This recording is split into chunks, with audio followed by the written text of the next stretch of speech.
my friends, is a side of beef. So two sides obviously make up a body of beef. This is the forequarter of the animal, and this is the hindquarter of the animal. So this is the shin of beef off the front of the leg. This is where the head would be. And if you look here, there's an oval bit of fat here, runs from about there to there, and the joint is around about a third of the way down.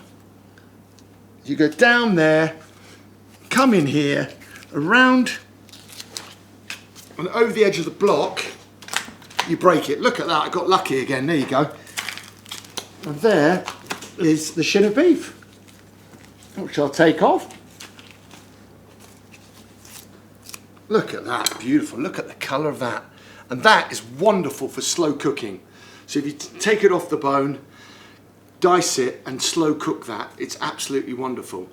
Or if it was veal, which is about 6 months old, you could cut rings in it like that. You can do it with this as well, and you get the ossobuco, so you get the beef with a bit of bone in the middle, which is fantastic. Next, we're going to take off the clod and sticking, as we call it, and see this bone here?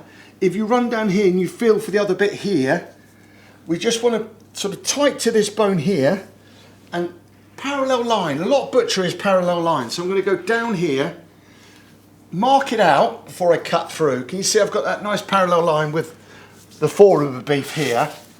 I've got it over the block, so the block's going to work for me. I take my steak knife. The one thing you must do is not stand here. You've got to stand to the side, otherwise if it flicks out, you're going to cut yourself. So it's hanging over the block, so the block's going to do all the work for me. I'm going to cut straight down there, like that. There we go. And in here, you can see there is the ball and socket joint. Come round there, like that, and there you go. Look, see the weight of the meat is doing all the work for me. It's incredible. So I lift that up. This is what we call the clod in the business, this bit here. There you go, look at that. And that I'm going to use for, I'm going to bone it all out and use all of this for minced beef. Any dark bits, they won't get wasted where the beef's been hanging.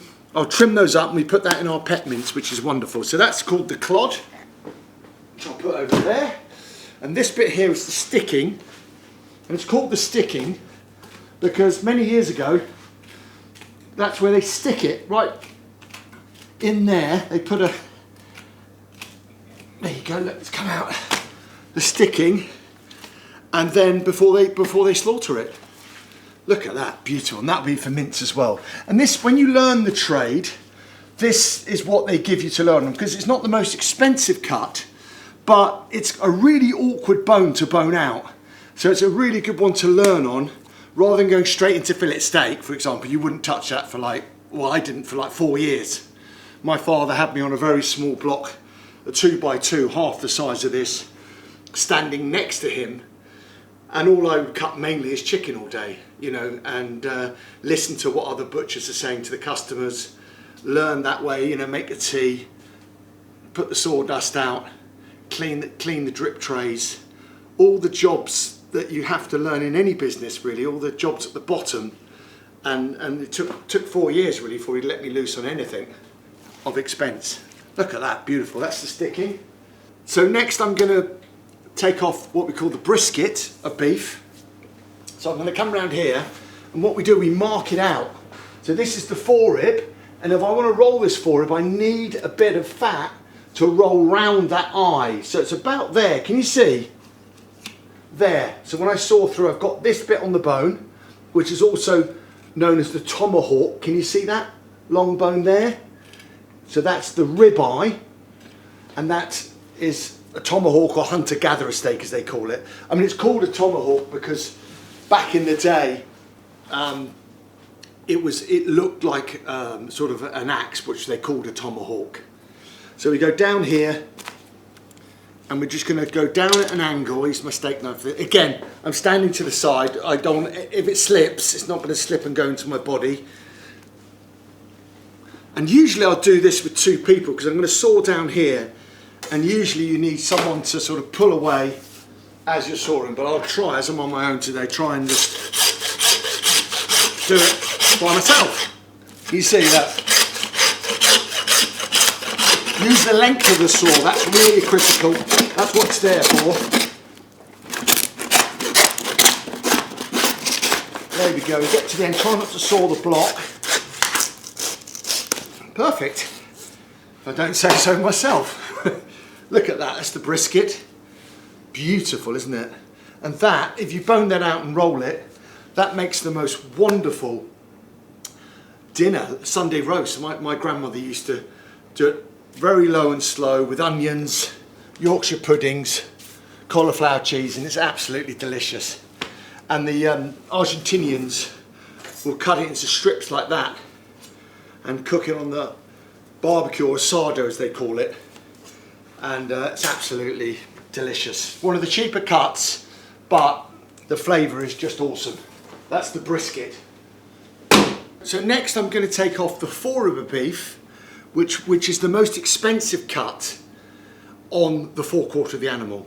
So this is where we get our ribeye steak from, our roast forearm beef, which is delicious, the tomahawks, as I mentioned, absolutely fantastic. So four ribs, it's spelled F-O-R-E, but it's still four ribs, F-O-U-R. So we count four ribs. It's quite a simple game, this, really. 1, 2, 3, 4 ribs. But we're going to go fifth, as it's so expensive, down to the fourth, like that. Again, mark it out. I want a parallel line. I don't want it like that. I want it straight down, like that. Can you see? And I'm going to put it over the edge of the block. Again, the block is going to work for me to make it easy peasy. Straight down. Keep it square. Over the edge of the block, like that. And then, look at that, you see? I'm going to get the saw, hold underneath here, get your hand away, use the length of the saw. And that is the forearm of beef. Isn't that stunning? Look at that. And that little bit there we call the paddywhack in the trade. Like a connective tissue. Really lovely. Look at that. Beautiful. Yeah, very, very pleased with that. Okay, so next we're going to flip it over and separate the chuck and the blade from it. Look at that, beautiful. This is all chuck steak here, which we use in our burgers. I like to use just chuck steak in our burgers because it's consistent. You've got a bit of natural fat in there, can you see? And it's just wonderful. So I'm going to split this down here. Again, we're going to follow this line, this parallel line, and go down here and saw down here. And I'll just take this bit off here, which we won't waste. Again, I'm standing to the side, just in case it slips. I'm standing here to the side. Always be wary, then hopefully you won't cut yourself. This comes out.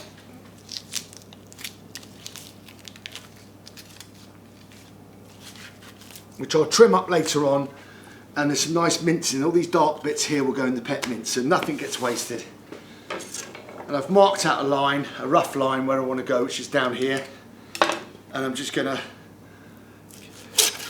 saw down this line, the other side of the blade. Can you see? Beautiful. Actually, I'm going to go a bit further over. I want to go the other side of that blade bone. Can you see? About there. Keep it, a lot of people do that, keep their finger out, but if it was the other way around, you imagine you're sawing, sometimes you can get caught in there, and that's the most painful thing for a butcher to get. So I'm sawing down the Jacob's ladder, can you see? Which is wonderful, the short ribs of beef, as we call it as well. The old term is the Jacob's ladder, because it looks like a ladder, and once you've had it, you feel like you've gone to heaven. So that's going to go there. I'm going to go round that blade bone, like that. Beautiful, look at that. And there we are, separate the two. So this is your blade steak in there and chuck steak. And this is what we call the LMC of beef, lean middle cut, or leg of mutton cut as it was known, because it looks a bit like a leg of mutton, the shape of it.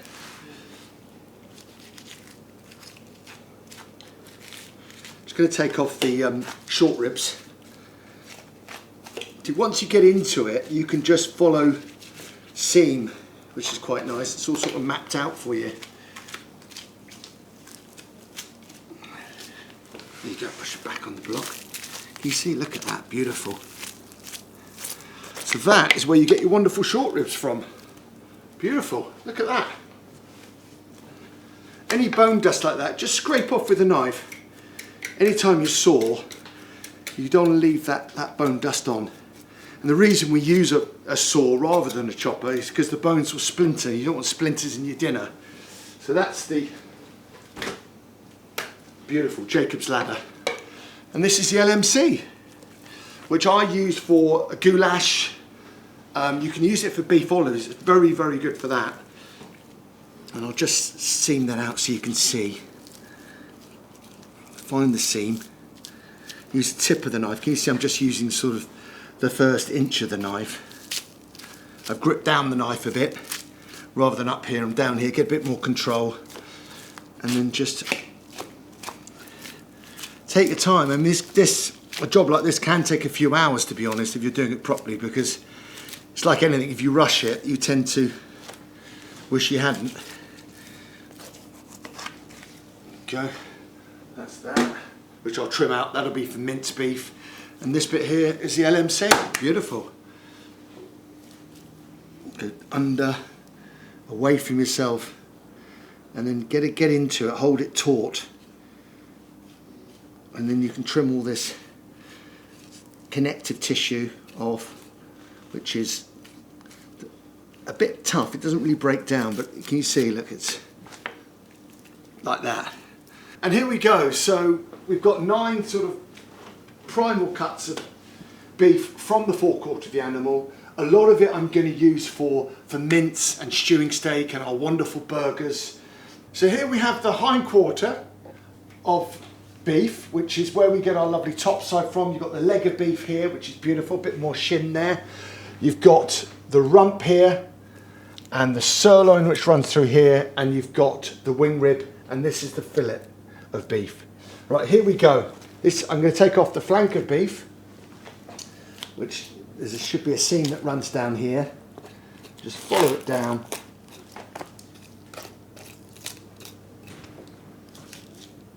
And go through here like that, straight through. Again, it's a parallel line here, straight through. I'm going to put it over the counter here. I'd usually do this hanging up, but I wanted you to see it laid out. But usually it's just as easy to do it on the hook, hanging up in the fridge. There we go. Perfect. And then this I'll put on the block. This bit here we call, or the Argentinians call it, the matambre, which is really, really delicious piece of meat. And they do it with salt and just put it on the barbecue. But just go down the seam here. This is off the flank. There we go. Holding it taut and just caressing it with my knife there. Look at that, beautiful. That is delicious, believe it or not. So there we have it, the matambre, which in Argentinian means to kill hunger, because that's the first thing they've taken off. And they'll put the salt on that and put it on the open fire and cook from the embers. They're not actually cooking on the fire. They make a fire and cook from the embers. Obviously here it's part of the flank steak, which is absolutely delicious. So now I'm going to split the rump and loin, as we call it in the trade, from the top bit. And it's quite simple, but it's called the top bit because it's the top bit of the animal. So this is where we put the hook in here, and then usually I'd break this down in the fridge. Hanging up, it's just easy, you can sort of go like that, but I wanted you to see the whole thing, so I'm breaking it down in front of you. So from the bone here, from the H-bone as we call it, or the hip bone, I'm going to go, in the trade they say either 2 loose fingers or 3 tight ones. I like 3 tight because that's what I've always done to mark it out. And cross there like that and just mark it out. Get a saw. I'm going to saw straight through, use the length of the saw, and you'll hear the sound change when I get through the bone. Ready?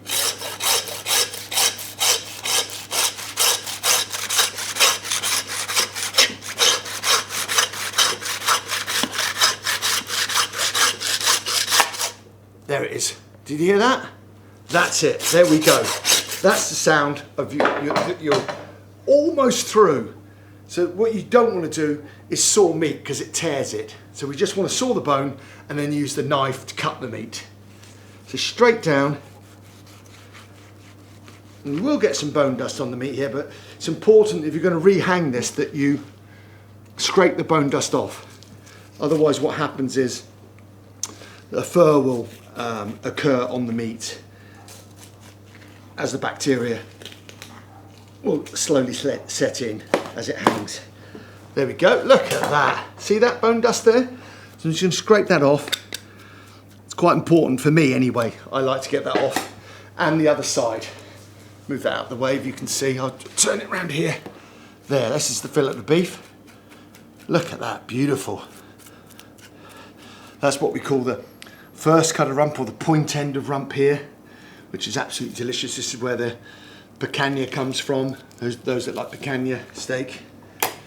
And there we go. So what I'll do is I'll take off, this is the bavette steak that sits in here. Can you see that? Skirt or bavette. The French call it bavette, which is wonderful for a casserole or on the barbecue. Beautiful.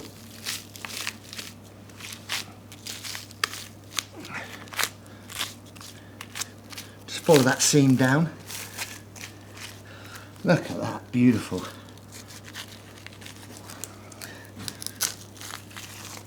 Oh, lovely, gosh, that's good. Look at that. So this is our top bit of beef, and I'm going to break this down now. We're going to take the leg of beef off first. So you go through, the joint is about here. Put it over the edge of the block. Let the block work for us again, and then just take off the leg of beef, like so. Look at that, beautiful.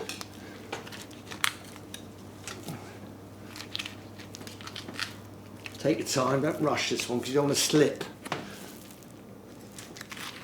There we go, look at that, beautiful. Oh, look at that, beautiful. Look at that. And that will bone out. And we've got some lovely meat in there from minced beef. Some shin of beef here, look, we can use, be delicious. So next I'm going to take off the top rump of beef. You get two nice joints here, so it's approximately about there. There's a seam there. And find the seam, go through. Using the tip of the knife.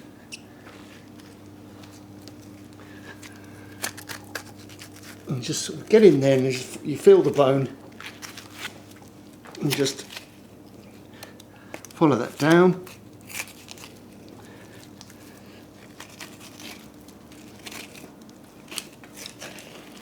Beautiful. Look at that, beautiful top rump. And next we take out what we call the H-bone of beef, or the hip bone.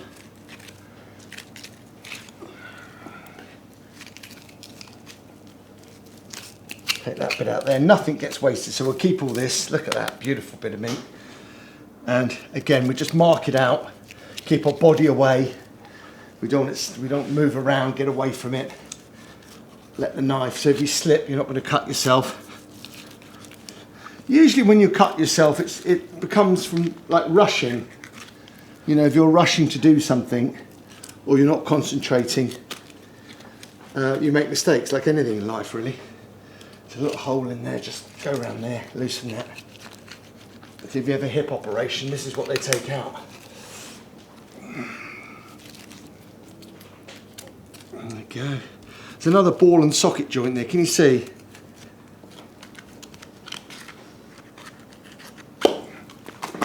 Give it a little wiggle, let it loosen up a bit, make it easy for you.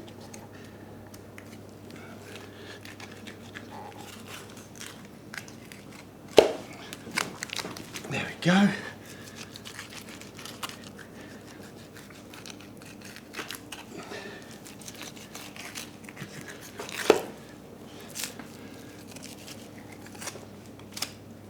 That's the hip bone. Look at that, lovely. And I'll come back on that and I'll trim any bits that need trimming off of there to take that off. Next we're going to take off the silver side. Here, if you look, that sort of joined together. This one here has a mark, or a seam rather, where you can get into. So just get in there, feel your way in, and then you can just follow that seam down.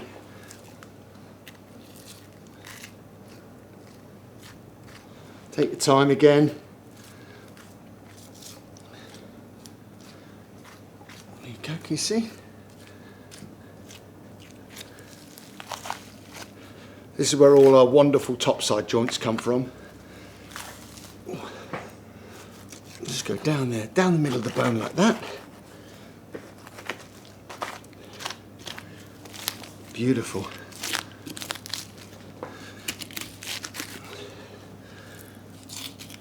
And run down there. Look at that, beautiful.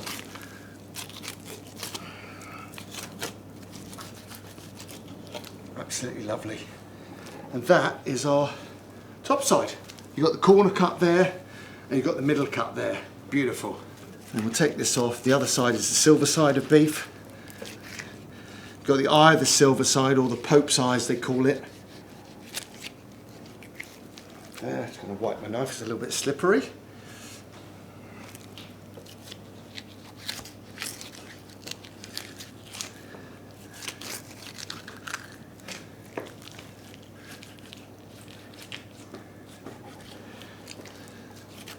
And loosen that bone off. Look at that, beautiful.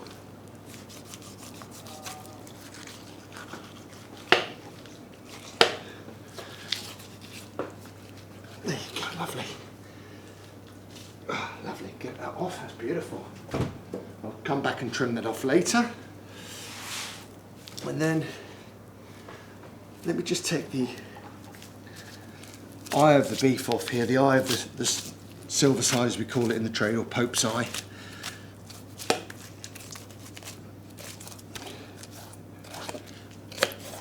There you go, look at that, a lovely bit of meat, isn't it? Look, beautiful for a pot roast, or a slow roast, or a quick roast, you know. Roast beef, fantastic. And then this under here, we've got the silver side, the main bit of silver side of beef. All these bits I'm trimming off, I'm going to go back over when I get a minute and trim them up and go through them all. Make sure we don't waste anything at all. There's another seam there.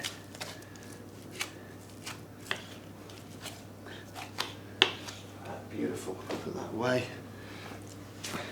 And then this here was where the rump steak meets the silver side, this bit here.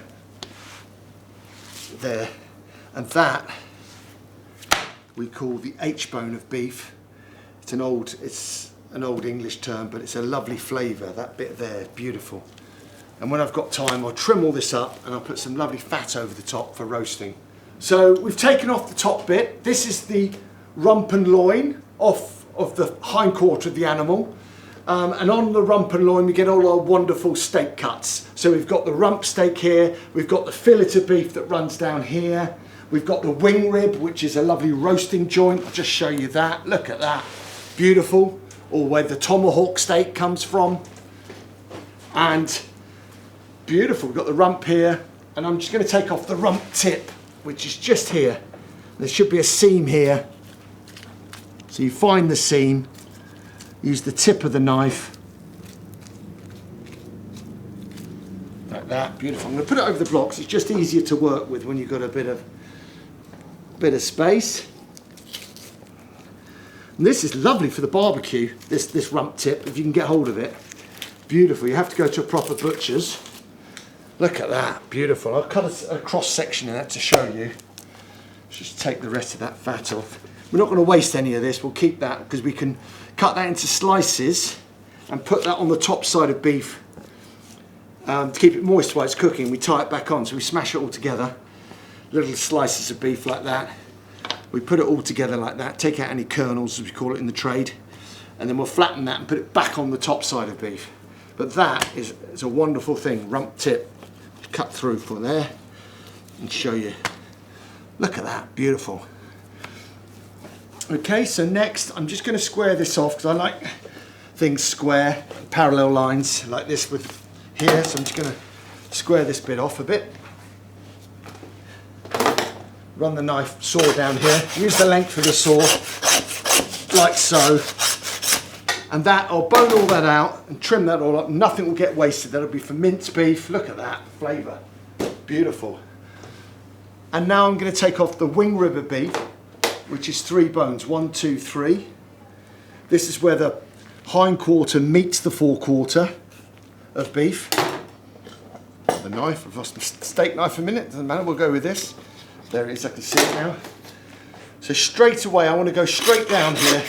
Keep it straight, keep your head still, look at that, through the bone. Get my steak knife. And then we go through here, straight down. And then just follow the bone, really. Like that. Push that back on. Look at this, this is beautiful. Look at that. That's stunning. I can't tell you how good that beef is. Thank you, Richard, up in Scotland. That is fantastic. So this is the sirloin of beef. Look at that, beautiful. Up until 1617, it was called loin of beef. And then James I loved it so much, he had a big banquet and really enjoyed it. And he knighted it. From that day onwards, it became sirloin of beef. And he said at the dinner table, "Arise, sirloin." So right out the middle here, can you see these joints? I'm going to go one in, where it bends there, you come one in from there, you go straight down. Absolutely sensational. And you run the saw down, straight as an arrow.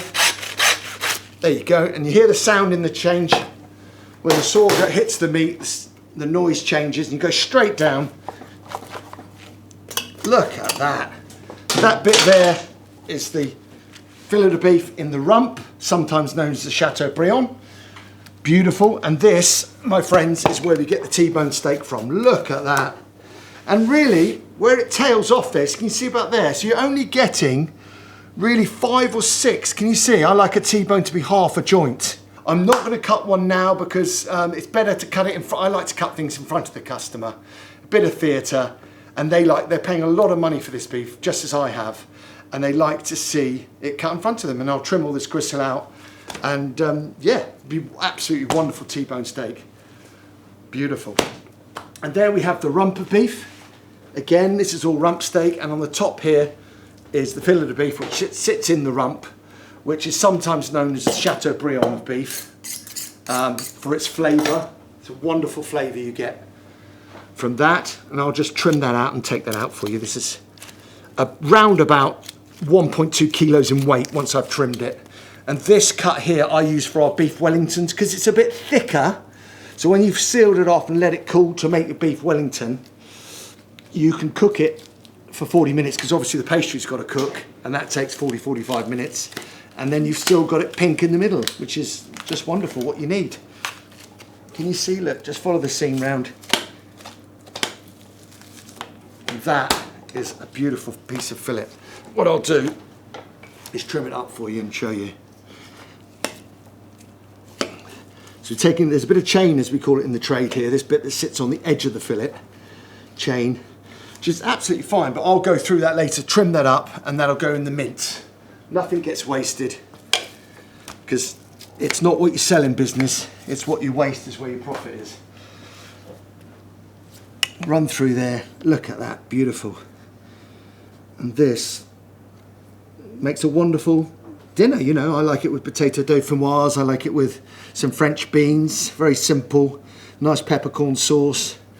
But really, the flavour on its own is just sensational. You want to get that flavour. Make sure when you're buying beef, buy from a good quality butcher. It's really worth doing. I know it's dearer. In some cases it's dearer, some cases it's not. I mean, the supermarkets have got very expensive now, so really check it. And they're very clever the way they label things and sort of hide it in the kilo price, but you really need you might, for example, get 4 chicken fillets that are half a kilo, and you think, oh, that's great, I've got 4 chicken fillets, but the size of my chicken fillets, the free range ones, are, you get 2 to half a kilo. So be careful of that. Always look at the weight and the price when you're buying meat from, if you go to the supermarkets. If you don't, great news. It keeps people like me going and all the wonderful butchers around the country. There we go. And that is a beautiful cut of meat. Look at that. The flavour in that's going to be awesome. And that's how you cut down a side of beef, which included the forequarter and the hindquarter. I hope you all enjoyed it. Tell your friends.